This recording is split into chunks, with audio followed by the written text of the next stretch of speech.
할렐루야. 오늘은 다니엘서 1장 8절로 9절의 말씀을 중심으로 뜻을 정하여 나가자.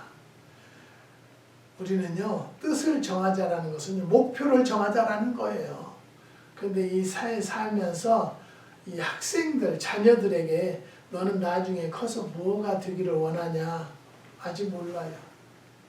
아직 모르면 그 목표가 없는 것 아니겠어요? 그러면 저는 그런 젊은 학생들에게 앞으로 너는 무엇을 해라, 전공을 해라, 그런 것을 가르쳐 주곤 합니다. 그런데요, 교회에 다니는 집사님들도 교회에서 내가 하나님 앞에 받은 사명이 무언가를 모르고 교회를 출석하는 성도들도 참 많이 있다는 것이죠. 그래서 우리는요, 하나님의 자녀들은요, 뜻을 잘 정해서 나가는 성도들이 되자는 생각으로 오늘 이 말씀을 선포하는 것입니다. 다니엘의 이름은요, 하나님은 나의 재판관이시다라는 뜻을 갖고 있는 것이죠.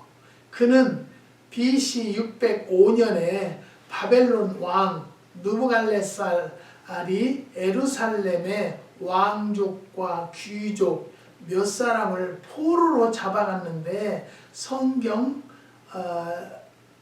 1장 4절에 보면요, 흠이 없고 아름다우며 모든 재주를 통달하며 지식이 구비하며 학문에 익숙하여 왕궁에 모실 만한 소녀를 데려오게 하였고 그들에게, 포로에게요, 왕이 지정한 음식과 쓸 것만을 주었다고 말씀하셨습니다. 본문에서는요, 우리들에게 주는 교훈은 다니엘의 결심을 보여주는데 어떤 결심인가요? 금주, 정욕 억제, 자제, 자기 부정, 이런 결심을 보여주고 있는 것입니다. 다니엘이 뜻을 정한 것과 같이 우리도 뜻을 정해서 나가야겠다는 것을 말씀을 드립니다. 일본의 격언 중에 재미있는 것이 있다. 갈까 말까 하는 길은 가지 말라. 먹을까 말까 하는 음식은 먹지 말라. 할까 말까 하는 일은 하지 말라. 죽을까 말까 할 때에는 죽지 말라. 이처럼 우리는 일상생활에서 뜻을 정하지 못하고 두 마음을 품고 있는 때가 있습니다. 이것은요, 주님이 원치 않으시는 것이고 도리어 우리의 삶의 한 뜻으로 완전히 드려지기를 원하신다는 것이죠.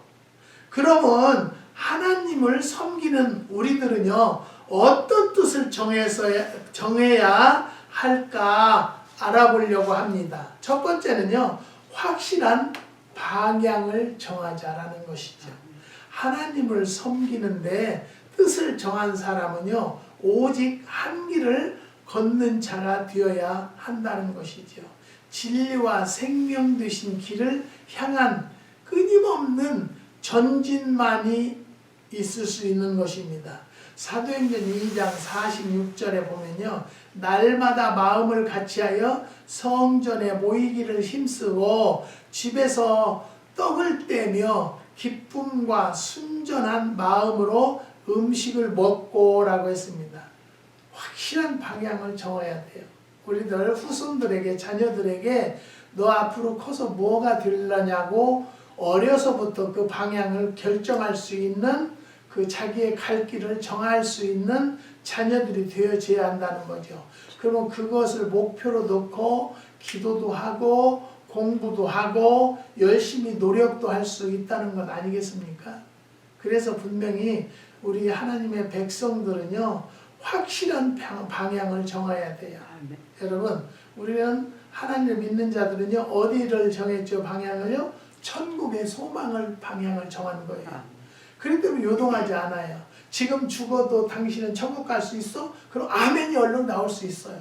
왜냐하면 천국의 확신의 그 목표를 정했기 때문이에요. 근데 예수 믿는 사람들도요 구원의 확신이 없는 사람들이 얼마나 많은지 몰라요. 그렇게 믿으면 지금 잘못 믿고 있다는 것을 아세요. 우리들의 자녀들도요 내가 커서 무엇을 해야 되겠다 그러면 먼저 한국에서 여기 온 그 집사님네 딸은요 제가 기도하니까 약사를 하나님이 원하시는 거예요. 약사가 되기를. 근데 가만히 보니까 성적은 부족해요. 근데 그 아이에게 그랬어요. 너는 뭐가 될 거니? 뭐를 하고 싶니? 그랬더니 아직 모르겠어요. 아직 자기의 노선이 정해지지 않았어요. 그래서 약사를 해라. 그래서 신약사님 불러주세요. 그래서 불러주는데요. 얼마나 기도를 하고 노력을 했는지 성적이 그렇게 좋지 않던 아이가요. 한문 시험을 봤는데 100점짜리가 딱 2명이 나왔대요. 전교에서요. 근데 2명이 나왔는데 한 명은 전교 1등 가는 학생이고요. 한 명은 그 집사님 따님이었대요. 약사 될 사람. 그러니까 성적이 하루아침에 올라갈 수는 없어요. 기본이 안 돼 있는데 올라가겠어요? 그렇지만 기도하면서 최선을 다하면요. 하나님이 목적을 정해준 곳까지 갈 수 있다는 것을 우리는 자녀들에게 교육을 시켜야 돼요. 그걸 성령을 날마다 말씀 공부를 하고 성경을 쓴다 할지라도요. 자기의 하나님의 뜻을 알지 못하고 가는 길은 결국에는 잘못 가고 있는 길이라는 것을 아시기를 주님의 이름으로 부탁을 드립니다. 그래서 신약사님은요. 확실한 방향이 뭐냐? 약사 되는 거예요. 나는 그걸 위해서 기도합니다. 내가 얘기한 것이 아니라 하나님께서 그 딸의 앞날을 정해주었기 때문에 그 목표를 두고 기도하고 하나님께 의존하고 뭐 해야죠? 또 노력을 해야 된다는 거죠. 그 길을 가기 위해서. 그래서 자녀들에게 정말로 훌륭한 길을 갈 수 있는 길은요. 우리 부모들이 잘 인도해주고 하나님 앞에 순종하는 자녀들이 될 수 있도록 교육을 시켜요. 그러니까 너희 자녀들 마음판에 말씀을 새겨주라고 했잖아요. 나이 먹으면요. 말해야 듣지 않아요. 그런데 그냥 그 말을 들을 때 그래도 교육이 되어져야 된다는 것을 말씀을 드리는 것입니다. 두 번째로는요. 확실한 태도를 정해야 돼요. 그러니까 성경에 뭐라고 되어 있어요? 행함이 없는 믿음은 죽은 믿음이라고 그랬어요. 우리는요. 아무리 입으로 믿음 좋고 아무리 전도를 많이 하고 아무리 성경을 많이 알아도요. 행함이 없는 믿음은요. 죽은 믿음이에요. 그렇게 자기가 얘기한 대로 행함을 따라 가져야 돼요. 행함이 뭐예요? 하나님의 뜻대로 살아가는 거예요. 네? 그렇기 때문에 확실한 태도도 정해야 돼요. 정해야 돼. 정말로 내가 어떻게 살아야 되는가. 하나님을 섬기는 데 뜻을 정한 사람은요. 오직 한 길에 섭니다. 불의와 타협하지 않으며 알고 확신한 그 길에 거한다는 것이죠. 야고보서 4장 4절에 보면요. 가늠하는 여자들이여 세상과 벗된 것이 하나님의 원수임을 알지 못하느뇨. 그런즉 누구든지 세상과 벗이 되고자 하는 자는 스스로 하나님과 원수가 되게 하는 것이니라고 그랬습니다. 사랑하는 성도 여러분, 우리는 확실히 알아야 될 것은요. 내가 태도를 잘 정해야 된다는 것이요. 정말 나는 하나님을 믿는 자다라면요. 그냥 지나가는 사람도 보면은요. 그 사람이 하나님의 믿는 사람이구나라는 것을 보여지는 것이 바로 나의 태도예요. 내가 행동이에요. 아십니까? 여러 번 이런 말씀을 드립니다. 우리는 정말로 하나님의 믿는 자들은요, 말에 있는 것이 아니에요. 우리 마음에 있어요. 마음에. 그렇기 때문에 정말로 믿는 자들은요, 말 한마디 하는 것도 정말로 듣기 좋은 말로, 긍정적인 말로 하는 여러분들이 되시기를 주님의 이름으로 부탁을 드립니다. 그 다음에 세 번째는요, 확실한 생활을 해야 된다는 것이죠. 하나님을 섬기는데 뜻을 정한 사람은 오직 한 사람, 한 삶을 산다는 거죠. 오직 하나님을 기쁘시게 할 것이 무엇인지 추구하는 삶을 사는 자가 그리스도인 것을 알아야 한다는 것입니다. 로마서 12장 2절에 너희는 이 세대를 본받지 말고 오직 마음을 새롭게 함으로 변화를 받아서 하나님의 선하시고 기뻐하시고 온전하신 뜻이 무엇인지 분별하도록 하라고 말씀을 하셨습니다. 사랑하는 성도 여러분, 우리는요, 그리스도인의 생활이 달라져야 하지 않겠어요? 과거에는 험한 삶, 악한 삶을 살았다 할지라도 정말로 지금 내가 하나님을 믿고 나서는 그 과거의 삶이 후회하는 것은 뭐예요? 회개한 거예요. 참, 과거에 내가 왜 그렇게 살았는지 몰라. 저는 우리 부부간에 그런 얘기도 해요. 아유, 과거에는 그냥 앞만 보고 이게 뭐 어떻게 사는 줄도 모르고 그냥 죽기 살기 앞서고 살았는데 굳이 왜 그렇게 살았을까? 좀 돌보면서 가족도 자녀들도 돌보면서 살 걸. 그것은 바로 뭐예요? 회개했다는 것을 증명하는 것입니다. 사랑하는 성도 여러분, 우리는요, 후회 없는 삶을 살아야 돼요. 그래서 확실한 그리스도의 생활을 하는 삶이 온전한 삶이 된다는 것을 믿으시기를 바랍니다. 지금에 와서 후회를 해도 안 돼요. 내가 뭐 그런 이야기를 많이 해요. 아이고, 과거에 아이들에게 좀 사달라는 것 좀 사주고 아이들 의견도 좀 들어주고 그럴 것을 어찌 그냥 앞만 보고 열심히 살면 되겠지 했는데 지금은 그것이 후회가 돼요. 그래서 내가 우리 아들에게도 그래요. 너에게 아빠가 잘하지 못한 건 너희가 자녀를 낳아주면 그 자녀에게 10배, 100배로라도 난 지금 잘하고 싶다.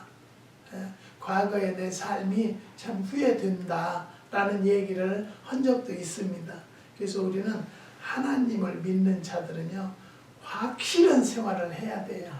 지금 제가 우리 교회에 다니시다가 여기서 좀 어려워서 아브라함에게 아비 친척 본토를 떠나라고 할 때, 아브라함에게 떠나라고 할 때 떠났을 때 복을 받은 것과 마찬가지로 집사님들도 이 캘리포니아를 한번 한번 떠나. 미련 없이 떠나시오. 그래서 정말로 우리 교인인데 내가 떠나라고 할 때는 나도 마음이 아파요. 그 떠나라고 할 때 그 마음은. 그렇지만 내 욕심을 챙기는 것이 아니라 누구 욕심이 하나님의 뜻을 따르게 하고 싶어요. 내 욕심을 떠나서. 그래서 그 집사님 부부에게 그냥 떠나라고. 그래서요, 노스 캐롤라이나로 떠나셨어요. 거기에 뭐 누가 아는 사람이 있었겠어요?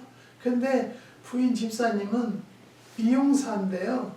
제가 머리를 그 집사님한테 잘라도 머리는 참 잘 자르세요. 머리를 손을 대세요.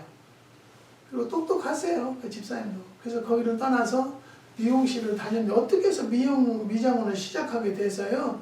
지금은 참 잘 된대요.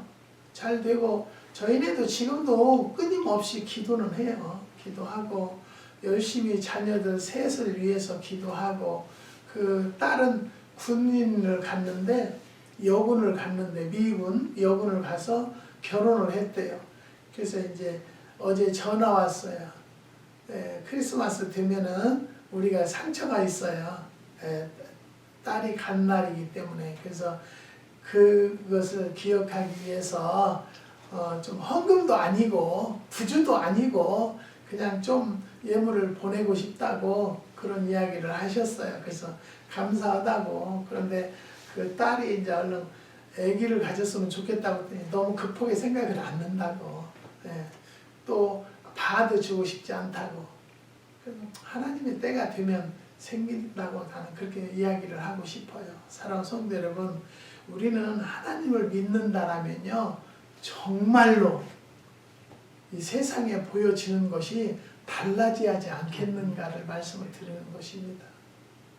우리가 지금 한국의 5가정, 한 가정은 큰딸이 결혼했는데 이게 이름 공개를 못해요. 왜냐면 제가 담임 목사가 아니기 때문에 그냥 기도만 하는 거예요. 저는 내가 나 혼자 기도할 때는요, 꼭 그렇게 기도하죠.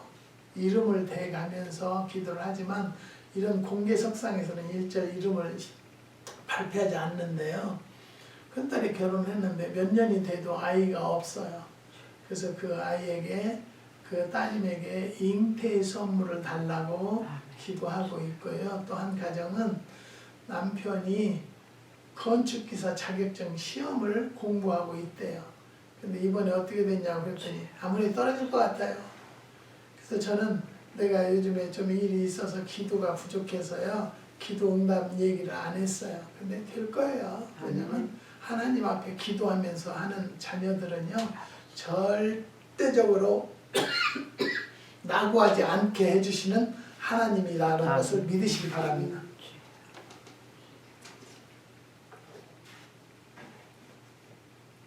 한 가정은요, 집사님이었는데 교회에 출석을 못해요. 직장 때문에 못하시는 것 같아요. 그래서 이제 리타이어를 얼마 안 남았대요. 그래서 퇴직하면 그 직장을 다닐 수 있도록 인도해 주시고, 또 자녀가 둘이 있는데요, 결혼을 다 안 했대요. 나이가 많이 있는데. 그래서 그 자녀들을 결혼을 하나님이 허락해 달라고 기도하고 있고요. 또 한 권사님은 아들 둘인데 결혼 다 했어요. 그래서 그 권사님네는 목장을 하는데 잘 되는 권사님, 집사님 가정인 줄 저는 믿고, 그 자녀들도 열심히 복음을 가질 수 있는 자녀들이 되게 해달라고 기도를 하고 있습니다. 또 한 집사님은 자녀가 셋인데, 아까도 얘기했지만 큰 아들은 수영선수가 되라겠더니 제가 기도한 것에 대해서 불만이 많아요. 근데 여기서는 뭐 말 안 했지만은 하나님께서 음성을 들려주셔서 제가 전화를 해서 나한테 왜 그렇게 불만이 많냐고 그랬더니 아직 어린애니까 그러죠. 저 아버지가 그러더라고요. 그래서 어린애라도 지 앞날을 갈 수 있도록 했는데 다리가 부러져가지고 지금 못하고 있어요. 운동을 못하고 있어요. 그것도 하나님의 뜻이다.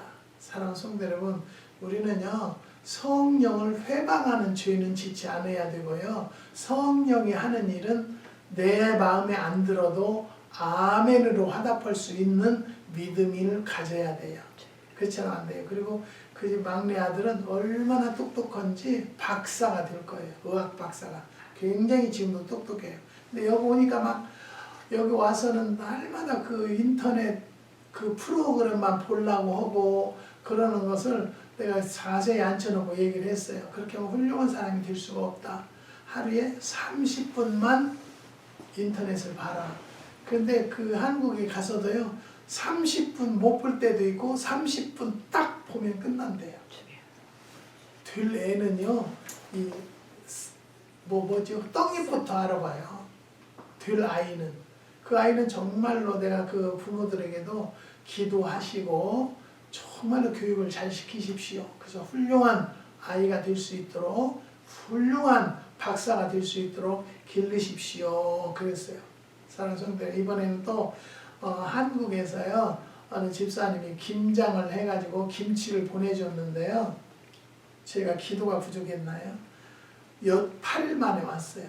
그러니까 김치가 쫙 익었어요. 저는 겉절이가 좋았는데, 뭐 좋아도 저는 익은 김치도 굉장히 맛있어서 매일 그걸 먹는데 누가 그 김치 좀 달래요. 그래서 드리고 싶어도 이걸 포장해서 그거 보내면 3일 걸리면 못 드겠어요. 너무 쉬어서 못 먹어요. 가지러 오시면 내가 드린다. 근데 보내는 것은 못 보낸다. 그랬어요. 근데 저 혼자 그런 거 달라고 하면 다 드려요. 그렇지만 저를 위해서 보내주신 집사님, 연세 드신 집사님 얼마나 힘드셨겠어요. 그리고 남편은 좀 건강이 많이 약하셔서 그 위에서 기도 많이 하고 있습니다. 또 오렌지 카운티의 조 권사님은요, 수십 년간 자동차 정비 사업을 하셨는데 지금도 하셔요. 왜냐면 그걸 팔고 이제 정리하려고 해도 아직 팔리지가 않는데, 근데 지금 여러 군데 이렇게 알아보니까요, 지금은 매매가 잘 안 된대요. 이자가 비싸서. 그래서 빨리 하나님의 때가 오게 해달라고 기도하고 있습니다. 또 로스 캐롤리아 집사님 가정도 위해서 기도하고 있습니다. 그래서 한국의 6가정, 미국의 2가정을 위해서 나름대로 부족하지만 기도하는데요. 분명히 이 8가정에 목적을 놓고 저는 기도를 하고 있기 때문에 그 기도가 꼭 이루어지고 뜻이 이루어질 날이 올 줄을 믿습니다. 우리도 뜻을 정해서 하나님 앞에 정결한 삶을 사는 성도들이 됩시다. 그래야만이 정말로 하나님을 믿는 자답게 사는 거고요. 내가 과거에 하나님을 알지 않았다면 내 삶이 어땠을까라고 생각하면 아찔해요. 정말로 하나님을 알았기 때문에 농장도 할 수 있고 이 팔로도요, 전 걱정하지 않아요. 어떤 사람들은 왜 그래 장사가 튕겨요? 그러지만 전 튕기는 게 아니에요. 하나님께서 꼭 먹어야 될 자들은요, 분명히 가져가게 돼 있고요. 먹어서는 말이 많을 사람들은 하나님이 끊게 해주시는 걸 저는 체험합니다. 사랑하는 성도 여러분, 오늘도 다시 말씀드려서요, 뜻을 정하는 삶은 확실한 방향을 정해야 하고요, 확실한 태도를 정해야 되고 또 확실한 생활을 해야 된다는 것을 꼭 마음판에 새기시고 이 말씀대로 순종하는 성도들이 되시기를 주님의 이름으로 축원드립니다. 기도하시겠습니다. 하나님 감사합니다. 주님께서 오늘도 귀한 말씀 허락하여 주셨사오니 마음판에 새길 수 있는 은혜를 더하여 주시고 한국의 6가정 기억하시고 또 미국의 2가정을 기억하여 주셔서 이 부족한 것이 간구하는 기도가 다 상달되어서 응답되는 날이 속히 올 수 있도록 역사하여 주시옵소서. 주님께서 축복해 주시고 인도해 주심을 감사를 드리며 예수님의 이름으로 기도드리옵나이다. 아멘.